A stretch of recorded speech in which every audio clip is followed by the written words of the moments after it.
Assalamualaikum warahmatullahi wabarakatuh. Selamat malam semuanya teman-teman. Selamat datang kembali di channel kesayangan kita, channel Ilo Ekstrim. Dan dimanapun teman-teman berada, semoga teman-teman selalu dalam keadaan sehat walafiat tanpa kekurangan satu apapun. Amin, amin ya robbal alamin.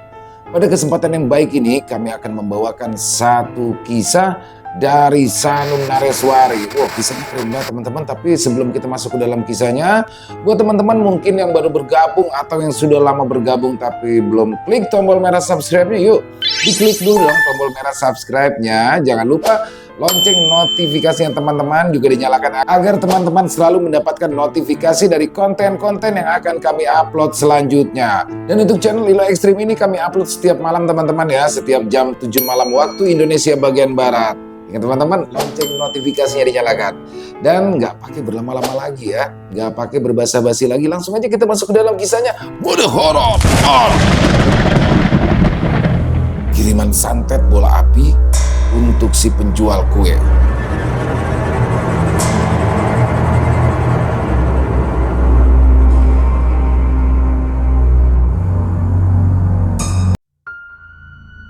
Setiap dini hari, di saat semua orang masih tertidur lelap, Tuti sudah bangun dan bersiap-siap untuk memulai harinya. Dia tinggal di sebuah rumah sederhana di pinggir desa yang ramai. Dapurnya selalu terang begitu Tuti bangun. Meja kayu yang sudah mulai lapuk dipenuhi dengan bahan-bahan kue. Tuti dengan cekatan mencampur semua bahan menggunakan tangan yang sudah terampil dari pengalaman bertahun-tahun.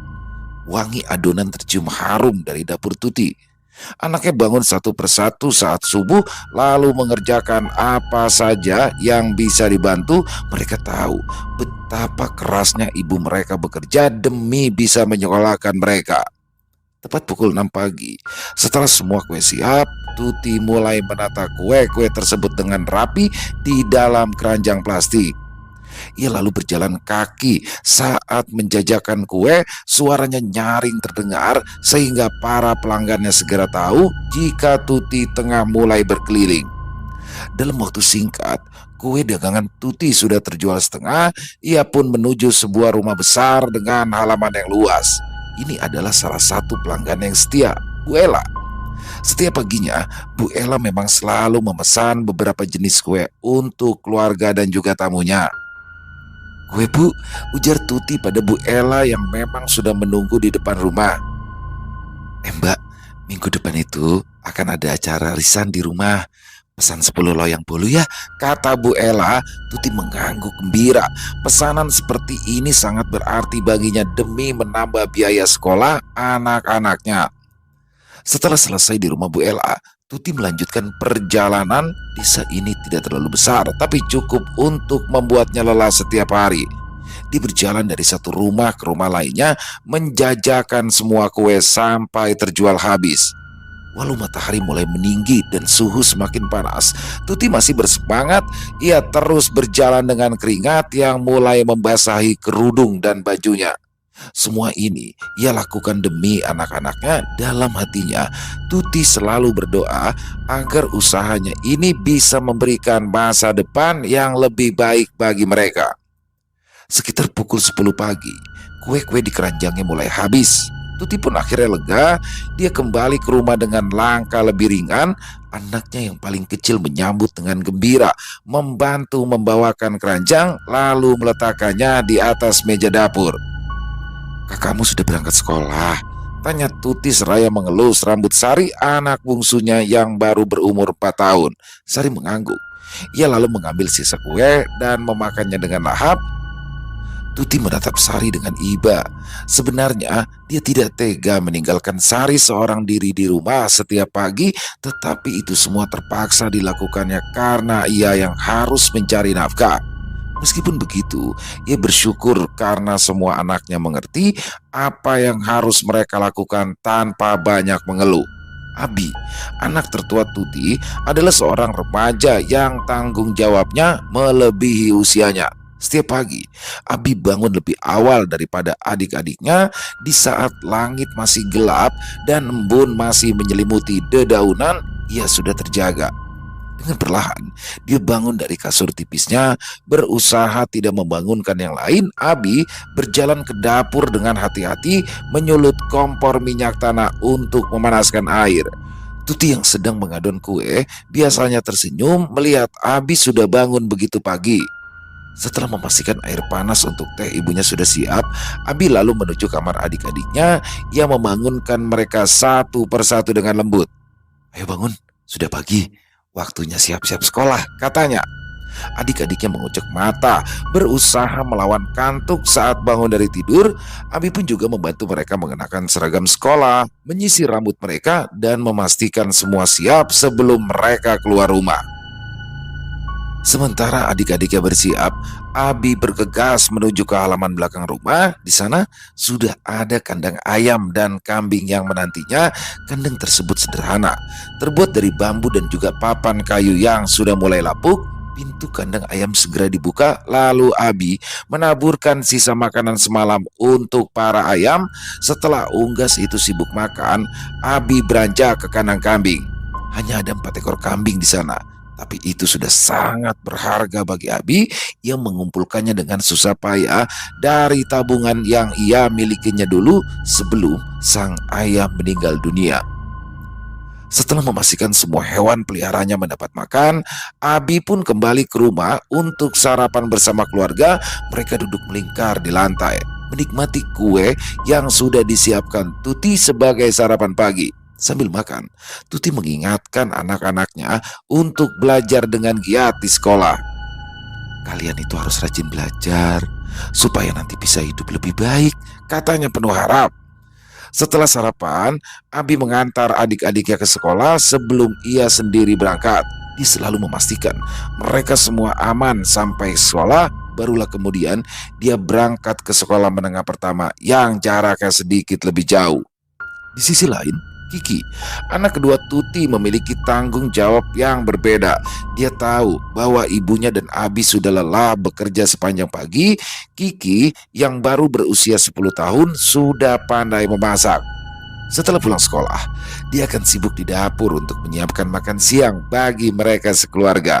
Anak kecil itu tidak pernah mengeluh, walau kehidupannya tidak pernah sama seperti teman-teman seumurannya. Kiki tahu ibunya capek. Setelah selesai berjualan dan istirahat sebentar, Tuti akan pergi ke rumah tetangga mereka lagi untuk bekerja sebagai buruh cuci baju. Tuti merasa sangat bersyukur memiliki anak-anak yang begitu membantu. Meski mereka masih kecil, mereka semua sudah mengerti arti kerja keras dan tanggung jawab. Kiki tidak hanya membantu di dapur, tetapi juga menjaga kebersihan. Setelah selesai memasak, ia menyapu halaman dan membereskan rumah. Warga desa sering memuji Tuti karena berhasil mendidik anak-anak yang begitu rajin dan bertanggung jawab. Mereka semua sering berkata, "Anak-anak Tuti itu memang luar biasa. Pasti nanti mereka akan sukses dan bisa membanggakan keluarga." Hari itu, suasana di desa sedikit berbeda. Matahari bersinar cerah, langit biru tanpa awan. Tuti seperti biasa bangun pagi dan menyiapkan kue-kue untuk dijual. Dia dan anak-anaknya sibuk di dapur. Abi sudah keluar ke kandang ayam dan kambing, sementara Kiki ikut membantu memasak. Setelah semua kue siap, Tuti mengemasnya dalam keranjang besar dan bersiap untuk berkeliling desa. Saat Tuti mulai berjalan menyusuri jalan setapak, seorang laki-laki bernama Andre mulai mendekatinya. Andre dikenal di desa sebagai pria yang genit dan suka menggoda janda ataupun istri orang.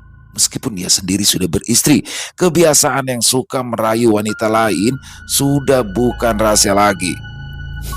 "Jualan, Mbak?" sapanya sambil tersenyum genit. "Ada kue apa aja, Mbak?" Tuti tidak bisa menghindar. Dia terpaksa berhenti lalu membuka keranjang. Andre pun ikut berjongkok. Ia lalu memilih beberapa kue dan mulai menyentuh tangan Tuti. Tuti terkesiap. Ia langsung menarik tangannya. Wajahnya merah padam menahan amarah bercampur malu. Loh, jangan marah dong, Mbak. Aku kan sengaja. Lak Andre yang bisa menangkap dengan cepat perubahan wajah Tuti. Tuti menggertakkan gigi diam-diam. Diambilnya kue yang sudah dipilih Andre, lalu menyerahkannya pada lelaki itu.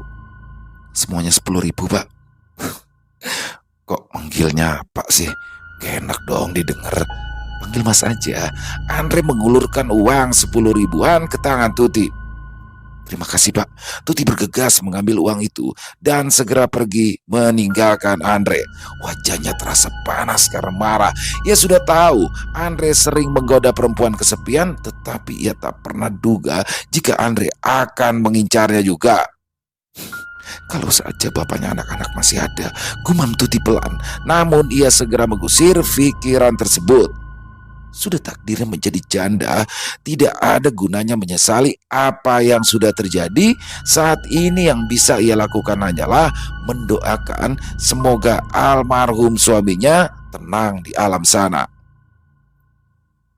Semula, Tuti mengira jika Andre tak akan menggodanya lagi karena percobaan pertamanya tidak ditanggapi. Namun, hari-hari berikutnya, Andre selalu sabar menunggu Tuti di balik tikungan yang sepi. Ia sengaja menunggu di tempat tersebut karena tahu jika Tuti selalu melintas di sana. Rayuan gombal dan juga cabul dilontarkan oleh Andre, tetapi Tuti berpura-pura tidak mendengarnya. Ia berjalan secepat mungkin meninggalkan Andre yang memaki-maki kesal. Tuti baru saja pergi dari rumah Bu Ella ketika tiba-tiba saja muncul dia, istri dari Andre. Perempuan bertubuh tambun itu memandangnya penuh amarah. Cuping hidungnya turun naik saat ia memandang Tuti dengan garang. Dasar perempuan gatal. Berani-beraninya kamu goda suamiku, ha? Teriak dengan suara keras yang menarik perhatian orang-orang sekitar. Tuti terkejut melihat kemarahan dia. Segera ia berusaha menjelaskan walau dengan suara terbata-bata. Akan tetapi dia tidak mau mendengarkan. Ia lalu menumpahkan isi keranjang kue Tuti ke jalan, menghamburkan kue-kue yang susah payah sudah dibuat. Perempuan nakal sepertimu itu harus diberi pelajaran. Jangan pernah mendekati suami orang lagi, ya. Dia terus memaki Tuti dengan kata-kata kasar, menyebutnya sebagai perempuan gatal tak punya malu. Orang-orang yang melihat kejadian itu mulai berkumpul. Beberapa tetangga mencoba menenangkan dia, tetapi amarahnya sudah tak bisa dibendung. Tuti hanya bisa berdiri dengan air mata menggenang di matanya, melihat semua dagangannya berserakan di jalan. Abi, yang kebetulan berada tidak jauh dari situ, segera berlari untuk menghampiri ibunya. Bu, ibu tidak apa-apa, tanyanya cemas. Abi segera membantu mengumpulkan kue-kue yang berceceran, meski begitu banyak yang sudah tak bisa lagi diselamatkan. Beberapa tetangga yang bersimpati pun turut membantu. Mereka semua tahu sifat genit Andre dan tidak percaya tuduhan istrinya terhadap Tuti. Sudah, Mbak, kita yakin kok Mbak Tuti itu tidak bersalah. Semua orang juga tahu kok siapa yang sebenarnya suka menggoda, kata salah satu tetangga. Dia pun pada akhirnya ditenangkan lalu dibawa pulang. Tuti mengucapkan terima kasih kepada tetangganya yang membantu.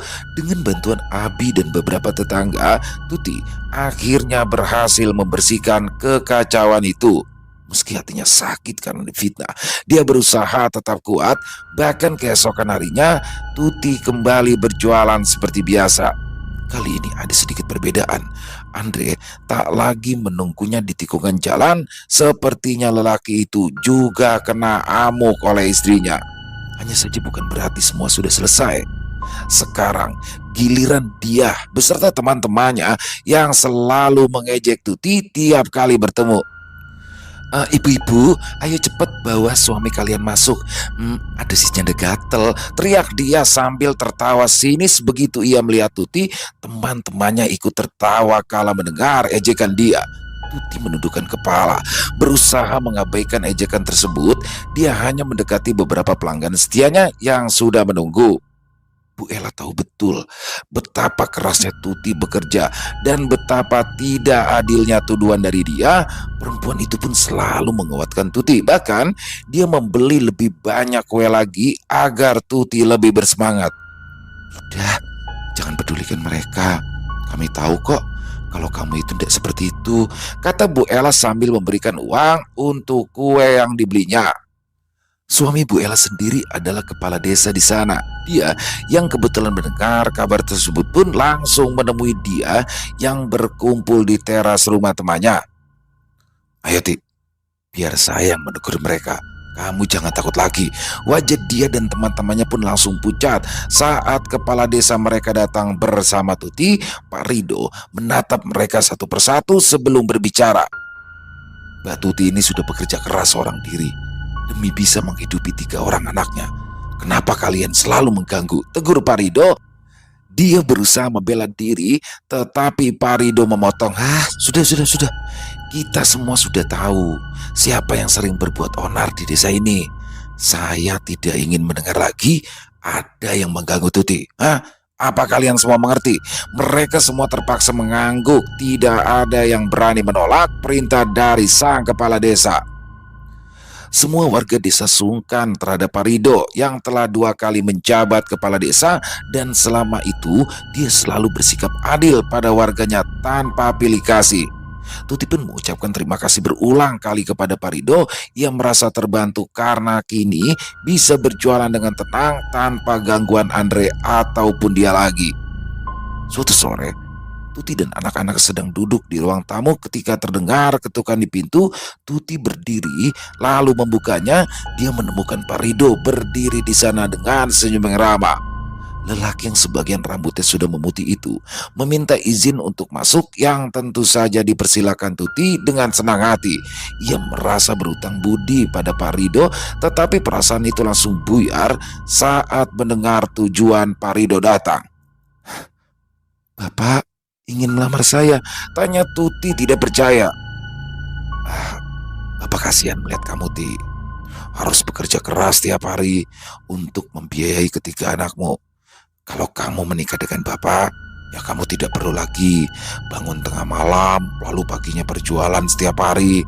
Nanti kamu tinggal duduk manis saja di rumah, biar Bapak yang menafkahi kalian semua. Tuti meneguk ludah dengan susah payah. Sejujurnya ia memang lelah karena tiap hari membanting tulang, tetapi hasil yang didapatnya tak pernah cukup. Hanya saja, apakah dia harus menikah dengan sang kepala desa menjadi madu dari Bu Ella yang selama ini sudah sangat baik padanya? Tuti ingin langsung menolak lamaran itu, tetapi dia tak sanggup mengatakannya, terutama di depan mata anak-anak yang tampak tergiur dengan semua fasilitas yang sudah ditawarkan oleh Parido. Tolong beri saya waktu untuk berpikir ya Pak, pinta Tuti pelan. Parido mengangguk lantas berpamitan. Tidak lama kemudian, kabar tentang lamaran itu pun segera menyebar ke seluruh penjuru desa tanpa ada yang tahu siapa yang sudah menyebarkan berita tersebut. Penduduk desa mulai berbicara tentang hal itu dengan berbagai reaksi, namun kebanyakan orang kini setuju pada apa yang sudah dikatakan dia sebelumnya. Tuti adalah perempuan nakal, dia bahkan berani menggoda kepala desa. Dampaknya pun langsung terasa. Pagi itu, Abi yang terkejut menemukan pemandangan yang mengerikan di belakang rumah. Seluruh ayam peliharaannya mati. Beberapa tergeletak dengan tanda-tanda keracunan. Dengan mata yang marah, Abi berlari ke rumah. Ibu, panggilnya dengan suara gemetar. Tuti yang sedang membuat adonan tepung terperanjat kala mendengar panggilan dari anaknya. Ada apa? Tanyanya cemas. Semua ayam mati, Bu. Mereka semua keracunan. Abi berkata begitu sedih. Anak remaja yang biasanya terlihat kuat itu tampak sangat kecewa. Parido yang kebetulan lewat di dekat rumah Tuti mendengar keributan itu. Loh, kenapa Abi menangis? Tuti mulai menjelaskan kejadian tersebut. Kurang ajar. Tega sekali orang yang meracuni semua ayam kalian. Parido merogoh dompetnya. Ia lalu mengeluarkan beberapa lembar uang dari sana. Sudah, ambil uang ini, nanti beli ayam lagi ya, kata Parido kepada Abi. Nanti Bapak akan menyuruh para peronda agar lebih sering lewat sini ya. Udah usah Pak. Tuti menampik uang tersebut, tetapi Abi sudah meraihnya. Tuti menyuruh Abi untuk mengembalikannya. Abi, jangan merepotkan kepala desa. Ayo, cepat kembalikan, Bi. Repot apanya toh? Abi itu kan calon anak bapak juga. Parido memandang penuh arti kepada Bu Tuti. Apa kamu sudah bisa memberikan jawabannya, Ti? Pertanyaan Parido seketika membuat Tuti kebingungan. Jadi dia hanya menjawab seadanya. Saya masih belum tahu, Pak. Masih banyak yang saya pertimbangkan. Oh ya sudah, tapi saya harap kamu akan segera memberi jawaban baik.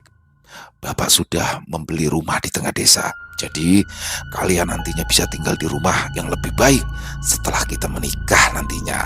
Parido lalu berpamitan pergi. Tuti tidak menjawab salamnya. Tubuh Tuti terasa dingin karena teringat tatapan sinis yang diterimanya saat berjualan. Para warga sudah mulai membencinya, apalagi kalau ia benar-benar menerima lamaran dari Parido. Kejadian yang sama terulang lagi keesokan harinya. Kali ini, kandang yang biasanya penuh dengan kambing yang sehat mendadak kosong. Semua kambing hilang dan hanya tersisa tali tambangnya saja. Tuti yang mendengar teriakan Abi pun hanya menghela nafas. Dia sudah menduga kejadian ini, walau tak mengira semua akan terjadi lebih cepat dari dugaan semula. Setelah berhasil menenangkan Abi, Tuti berpikir lebih jernih. Dia sadar, curiga bahwa kejadian ini bukan suatu kebetulan. Abi, dengarkan ibu baik-baik ya, kata Tuti dengan suara serius. Ibu ini punya firasat bahwa semua yang terjadi ini bukan ulah maling biasa. Kita harus berhati-hati dan jangan bertindak gegabah. Jangan katakan kepada siapapun tentang masalah ini, termasuk kepada Pak Rido. Loh, mengapa Bu? Abi itu nggak rela Bu mendiamkan masalah kambing ini begitu saja. Kambing itu dibeli makai tabungan Abi saat almarhum Bapak masih ada. Kenapa harus direlakan? Tuti menarik tangan Abi. Dia sebenarnya enggan menceritakan pandangan warga setelah Parido melamarnya. Namun hanya Abi yang bisa menjadi teman bicara Tuti saat ini.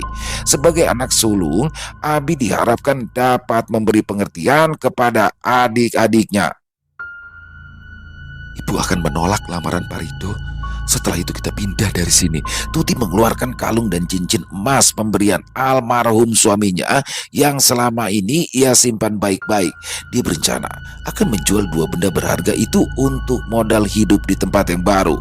Abi tercengang. Parido kan orang baik Bu. Dia juga sudah berjanji akan menanggung semua kebutuhan kita. Gak bisa Bi. Dia tetap saja suami orang. Ibu itu tidak mau dipandang sebagai perempuan yang suka menggoda suami orang. Lagi pula, selama ini kita masih bisa bertahan hidup tanpa bantuan Parido. Tapi Bu, Tuti menggelengkan kepala, wajahnya tampak tegas sehingga Abi tak lagi bisa membantah. Suatu hari, nanti kamu akan mengerti. Sekarang yang penting, kamu sudah tahu rencana ibu untuk pindah secepat mungkin dari sini. Abi bungkam, matanya masih menunjukkan rasa tidak rela, tetapi dia yang sudah dididik agar selalu mendengarkan nasihat orang tuanya, ia mengangguk lesu saat disuruh membangunkan kedua adiknya. Tuti pun kembali bersiap berdagang, walau kali ini jualannya tidak sebanyak biasa. Dagangan Tuti sudah tidak selaku dulu. Banyak para pelanggan yang mencibir melihatnya berjualan. Hanya sedikit orang yang masih berbaik hati untuk membeli dagangan Tuti. Sementara tetangga yang biasanya meminta bantuan Tuti untuk mencuci baju sudah berhenti menggunakan tenaganya. Sepulang dari berjualan, Tuti pun segera membawa Sari pergi ke desa sebelah. Mereka berjalan kaki berdua untuk mencari rumah yang bisa disewa secepat mungkin. Akhirnya mereka berhasil menemukan sebuah rumah kecil yang bisa mereka sewa dengan harga yang terjangkau. Tuti merasa lega karena tempat tersebut tepat berada di tepi jalan yang memungkinkannya berjualan tanpa harus berkeliling lagi. Hari itu juga dia langsung membayar uang sewa setelah berhasil menjual semua perhiasannya. Malam itu mereka semua bersiap-siap untuk pindah. Tidak banyak yang mereka bawa, hanya barang-barang yang diperlukan saja. Hanya 1-2 orang tetangga dekat saja yang tahu tentang pindahnya Tuti sekeluarga. Tuti berpamitan pada mereka seraya menitipkan rumah yang kosong. Salah satu tetangga yang dititipi rumah adalah Mariam. Perempuan itu pula lah yang menjadi sumber cerita ini. Belasan tahun telah berlalu sejak kejadian tersebut. Abi dan adik-adiknya kini telah tumbuh dewasa dan menjalani kehidupan yang sukses. Mereka semua tinggal di kota besar, tetapi suatu hari Tuti memutuskan untuk pulang ke desa asal. Rumah mereka yang dulunya reot sudah diperbaiki kembali, bahkan kini menjadi salah satu rumah paling besar di desanya. Abi, yang berhasil menjadi seorang manajer di sebuah perusahaan besar, sering kembali ke desa untuk berakhir pekan. Warga yang dulu mencibir ibunya sebagai perempuan nakal hanya bisa memandang kagum pada Abi. Terlebih lagi, setelah mereka tahu jika Tuti tak pernah menikah lagi, tetapi berhasil menyekolahkan anaknya sampai perguruan tinggi. Oh, ini Mas Abi yang dulunya sering ngangon kambing ya. Pak Budi yang pernah mengusir Abi saat menggembalakan kambing menatapnya dengan takjub. Dia tidak menyangka remaja, tubuhnya kurus kering dan berkulit hitam karena terbakar matahari itu kini terlihat begitu tampan. Abi tersenyum sopan sebagaimana didikan ibunya yang tak pernah menyimpan dendam. Setelah mengobrol sebentar, ia lalu masuk ke dalam rumah. Di dalam, Kiki sedang sibuk menyiapkan makanan untuk semua saudaranya yang akan berkumpul. Dia kini sudah menjadi guru di sekolah menengah terkemuka di sana. Sama seperti Abi, dia juga pulang tiap akhir pekan. Mas Abi sudah datang. Ibu ada di belakang, sedang merapikan kebun, Mas, kata Kiki sambil membalik ikan nila di wajan. Abi mengangguk dan menuju ke kebun belakang di mana ia menemukan ibunya yang sedang merawat tanaman. Bu, sehat ya Bu? Alhamdulillah, sehat nak. Bagaimana pekerjaanmu? Tanya Tuti kepada Abi yang mencium tangannya. Abi lalu menceritakan tentang pekerjaannya. Begitu juga Sari yang datang belakangan. Anak bungsu itu kini memiliki sebuah toko pakaian yang cukup ramai sehingga ia punya banyak cerita tentang ulah para pelanggannya di toko.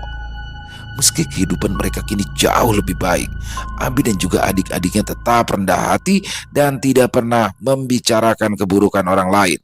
Mereka selalu ramah kepada semua orang, termasuk kepada mereka yang pernah menyakiti keluarga mereka. Dia dan kawanannya yang dulu sering menghina Tuti terpaksa menghindar dari Tuti. Mereka lebih memilih jalan memutar daripada harus melewati rumah Tuti yang kini jauh lebih bagus dibandingkan milik mereka. Meski begitu, mulut dia tetap saja pedas. Dia tak pernah berhenti menggunjing Tuti, bahkan ia terus mengungkit-ungkit tentang masalah lamaran Parido. Andre, yang saat ini sudah tua, seringkali menegur istrinya agar berhenti nyinyir, namun dia yang sudah terlanjur cemburu kepada Tuti balas membentak suaminya. Kamu itu masih naksir sama perempuan tua itu, ha? Sadar Mas, sadar. Kamu itu yang sadar diri, gertak Andre. Kita semua itu sudah sama-sama tua. Bukan waktunya lagi cemburu tidak karuan. Dia memandang geram pada suaminya. Dia sadar mereka memang sudah tua, tetapi bukan berarti suaminya tak lagi menaruh hati kepada Tuti. Masalahnya dia sudah beberapa kali melihat Andre berusaha mendekati Tuti sejak ia kembali ke desa. Ada-ada saja alasan Andre, mulai dari menawarkan jasa untuk membersihkan kebun sampai memperbaiki atap rumah Tuti.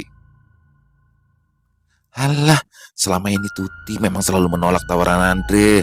Tapi bisa aja dia sebenarnya cuma menunggu saat yang tepat kan. Cerocos dia kepada Mariam yang kebetulan bertemu saat sedang membeli sayur. Mbak Tuti itu bukan orang seperti itu, Mbak, saut Mariam. Dia mencibir. Belain aja terus. Kamu itu kan tetangganya si Tuti. Mariam mengelus dada. Berhadapan dengan dia memang tidak pernah mudah. Hati-hati Mbak Mariam. Tuh Bu Ella yang baik banget sama Tuti tetap saja ditikam dari belakang, ujar dia lagi sambil menunjuk kepada Bu Ella yang sejak tadi hanya diam mendengarkan obrolan mereka. Bu Ella di sini tersenyum tipis. Mbak, waktu itu suami saya sudah minta izin untuk menikah lagi. Alasannya ia kasihan melihat 3 anak yatim yang harus ditanggung Tuti seorang diri. Dia dan Mariam tercengang kala mendengar pengakuan dari Bu Ella. Selama ini mereka tidak tahu tentang izin tersebut. Semua orang mengira jika Pak Rido melakukan diam-diam tanpa sepengetahuan sang istri. Loh, Memangnya ibu itu setuju di madu? Awalnya memang berat, tapi ya bapak terus mendesak. Setelah saya pikir-pikir lagi, niatannya kan memang baik. Ya, jadi silakan asal bapak ndak lupa kewajiban pada istri pertama.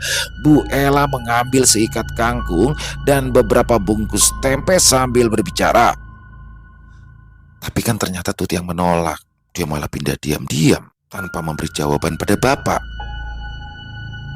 Halah, Pak Rido itu ndak mungkin berniat menikah lagi kalau Tuti itu ndak menggodanya lebih dulu. Tukas dia yang masih tidak terima.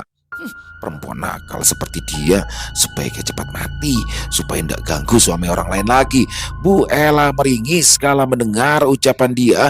Begitu juga Mariam yang hanya bisa menggelengkan kepala. Kebencian dia kepada Tuti rupanya tak pernah luntur, bahkan semakin menjadi-jadi.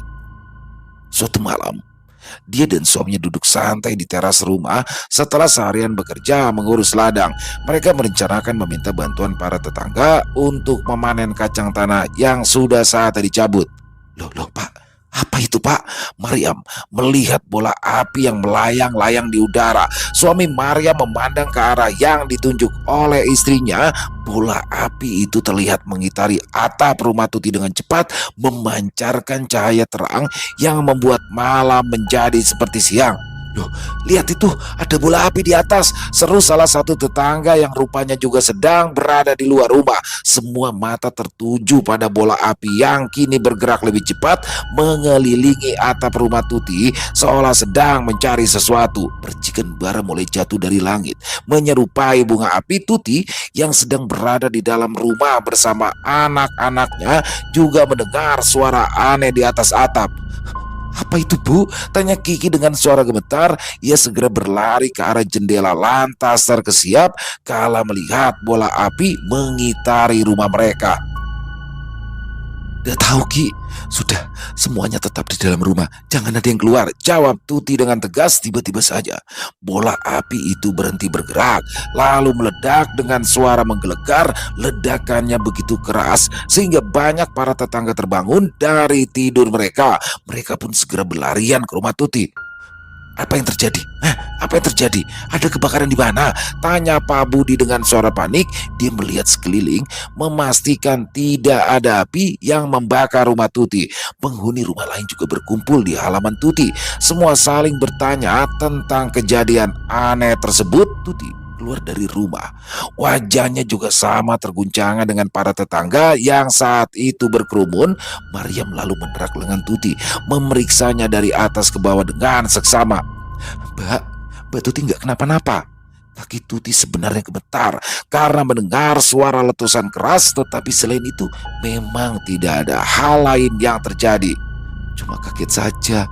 Suami Mariam menarik nafas panjang. Ia mengaku, ini bukan pertama kalinya saya melihat bola api di atas rumah Bu Tuti. Kok kamu tidak pernah cerita sih, Mas? Tanya Mariam heran. Aku itu sudah pernah cerita, tapi waktu itu kamu itu cuma ketawa dengernya. Kamu pikir aku cuma mengigau? Gerutu suami Mariam. Lalu ia berbicara lagi kepada Tuti.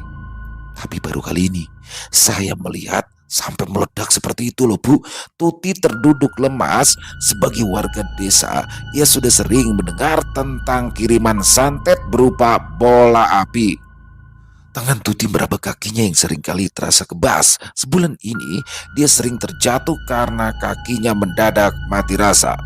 Pada awalnya, dia mengira jika itu hanya diakibatkan oleh penyakit yang biasa datang pada orang yang sudah tua, tetapi kejadian malam itu membuatnya berpikir ulang. Dalam hati, Tuti berniat untuk segera mencari orang pintar demi membentengi rumahnya dari berbagai kiriman orang-orang yang berniat jahat. Akan tetapi, Tuti tak sempat kemana-mana. 2 hari kemudian, Sari terkejut saat pulang bekerja. Ibunya masih berada di atas ranjang sambil merintih kesakitan. Tuti terus menunjuk-nunjuk kakinya yang bengkak dan terlihat berwarna merah. Tuti pun segera dibawa ke rumah sakit. Namun, dokter di rumah sakit hanya memberikan resep vitamin dan obat penenang saja tanpa memberikan diagnosa pasti.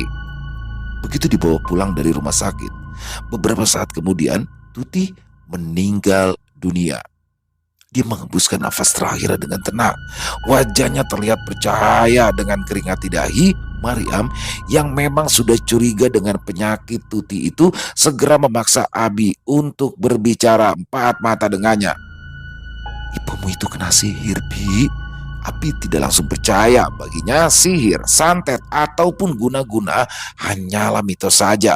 Tidak mungkin benar terjadi di kenyataan. Tapi Maryam terus memaksanya agar percaya. "Bibi itu takut kalau sampai santet itu akan mengenai kamu atau adik-adikmu." Abi memandang Maryam dengan tatapan ragu. Meski tidak memiliki hubungan darah, Maryam memang selalu bersikap baik pada keluarganya. "Tapi gak masalah kalau kamu tidak percaya. Tapi tolong turuti saja ucapan Bibi. Setelah nanti selesai tahlilan hari ke-7, kita pergi ke rumah Ustadz kenalan Bibi ya." Abi mengangguk setengah hati. Pikirnya sesekali menuruti keinginan Maryam juga tak ada salahnya. Anggap saja sekalian meminta doa kepada Ustadz agar bisa ikhlas dengan kepergian ibunya. Rencana yang sudah mereka susun tiba-tiba saja berubah karena Kiki datang membawa Kiai Usman. Lelaki yang dikenal sebagai salah satu ahli ruqyah itu diundang Kiki karena ia merasakan ada yang ganjil pada kematian ibunya. Abi dan kedua adiknya, Maryam, suami Maryam, dan beberapa tetangga lain diajak untuk berkumpul saat ruqyah dilakukan. Kiai Usman baru mulai membaca surat Al-Baqarah ketika terdengar suara denting benda logam di kamar Tuti. Abi bergegas masuk ke dalam kamar. Ia tercengang kala menemukan sebuah keris tua. Kiki terbelalak melihat kakaknya memegang sebilah keris yang terlihat sudah berkarat. Kiai Usman pun memberikan isyarat agar Abi meletakkannya di atas kain putih yang sudah disediakan. Ayat-ayat suci terus dibacakan dan semakin banyak benda aneh yang muncul. Di sudut ruang tamu, Maria menemukan beberapa kawat. Dan yang paling mengejutkan adalah ketika sebuah keris kembali muncul, kali ini dari ubin di dekat pintu depan. Keris itu terlihat seperti hidup, keluar sendiri dari rekahan ubin yang pecah, membuat semua orang yang melihatnya tertegun. Beberapa warga yang ikut menyaksikan kejadian ini tidak bisa menahan rasa takut dan juga heran. "Astagfirullah, kasihan ya Pututi," kata salah satu tetangga dengan suara bergetar. Kiai Usman segera mengambil keris itu dengan hati-hati, membaca doa-doa pelindung sebelum menyentuhnya. Dia kemudian mengumpulkan semua benda aneh yang ditemukan di dalam dan sekitar rumah.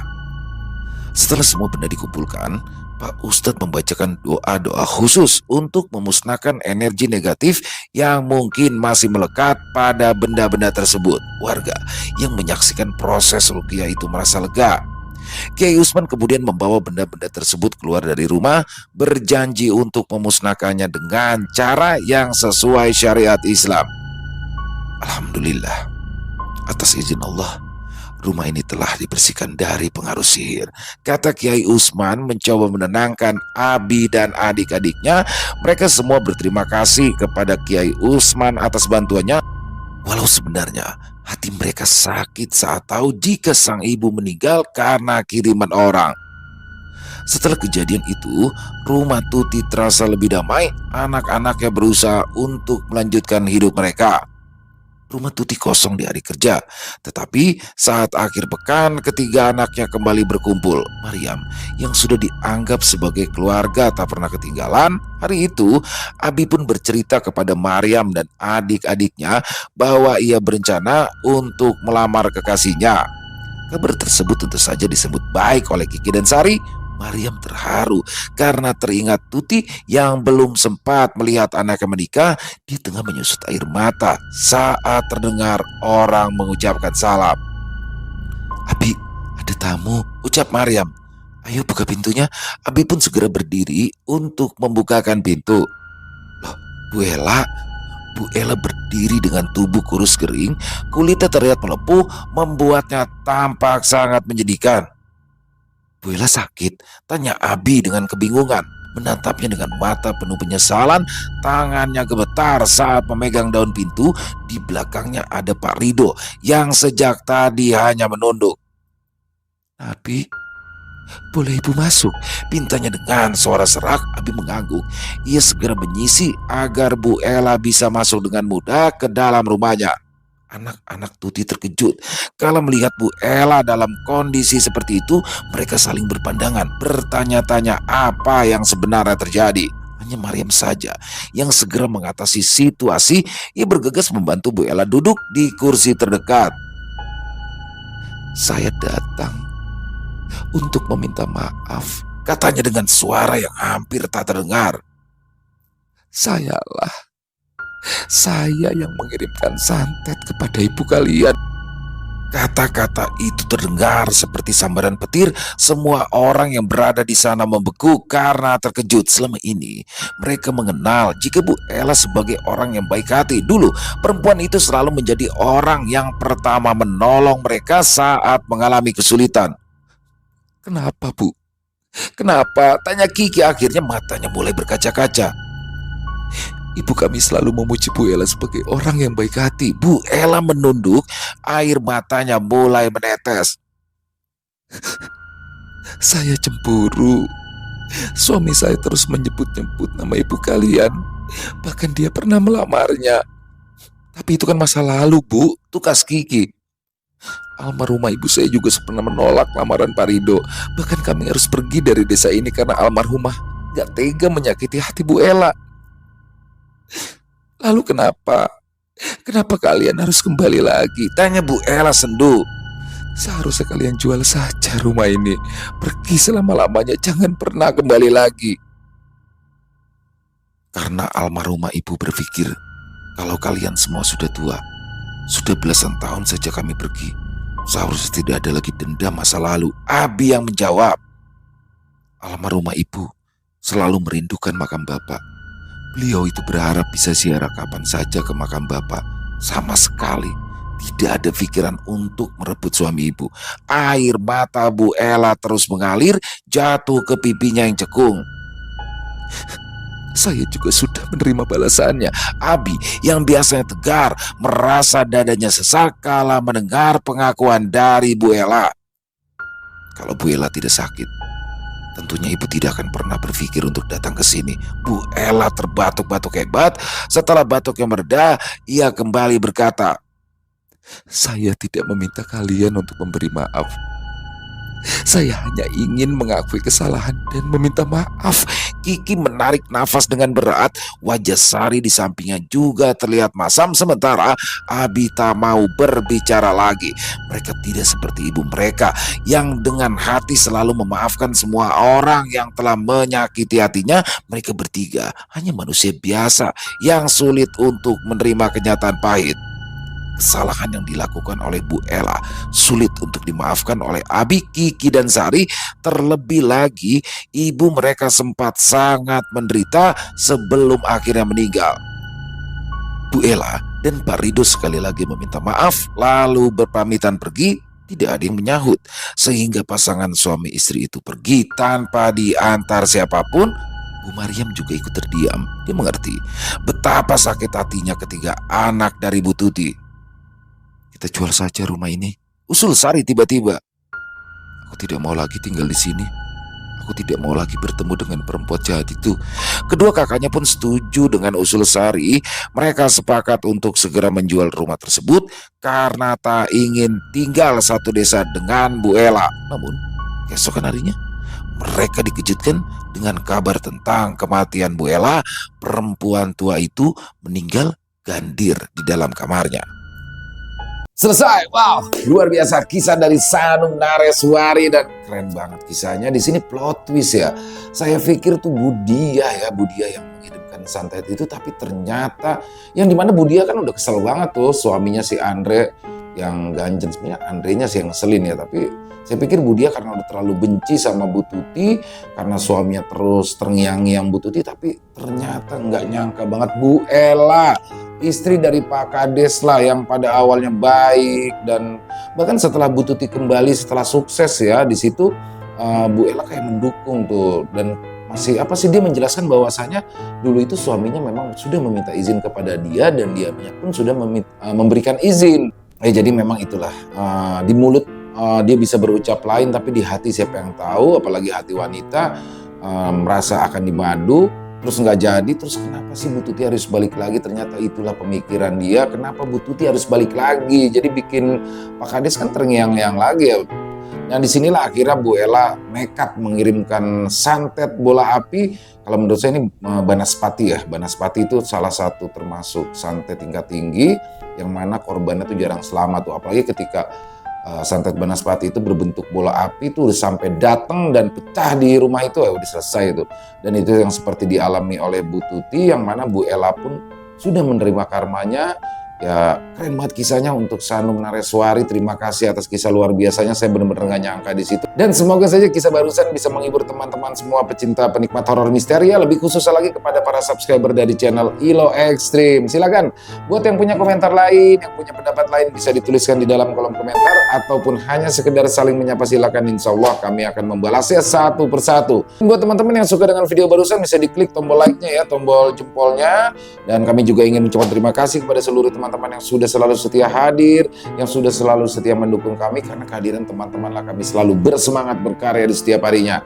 Buat yang baru gabung atau yang sudah lama bergabung tapi belum subscribe, yuk diklik lagi tombol merah subscribe-nya. Jangan lupa lonceng notifikasinya dinyalakan agar teman-teman selalu mendapatkan notifikasi dari konten-konten yang akan kami upload selanjutnya. Untuk channel Ilo Extreme teman-teman kami upload setiap hari ya, setiap jam 7 malam waktu Indonesia bagian Barat. Oh ya, buat teman-teman yang mungkin punya kisah horor misteri ya, yang diangkat dari kisah nyata berdasarkan pengalaman pribadi, apabila mungkin berkenan dibawakan di channel kami, silakan bisa mengirimkannya ke nomor telepon kami yang ada di bawah sini, dan bebas dalam bentuk tulisan boleh, dalam bentuk rekaman suara boleh, senyamannya teman-teman aja pokoknya. Dan akhir kata, saya Ilo mengucapkan permohonan maaf apabila mungkin dalam pembawaan kisahnya ada kata-kata saya yang salah, ataupun ada kata-kata saya mungkin yang kurang berkenan di hati teman-teman. Saya mohon dibukakan pintu maaf yang seluas-luasnya. Sampai berjumpa lagi di konten-konten kami selanjutnya yang pasti tidak kalah ngerinya, yang pasti tidak kalah seramnya. Masih bersama saya Ilo di channel Ilo Extreme. Salam sehat, sukses selalu untuk kita semua. Wassalamualaikum warahmatullahi wabarakatuh.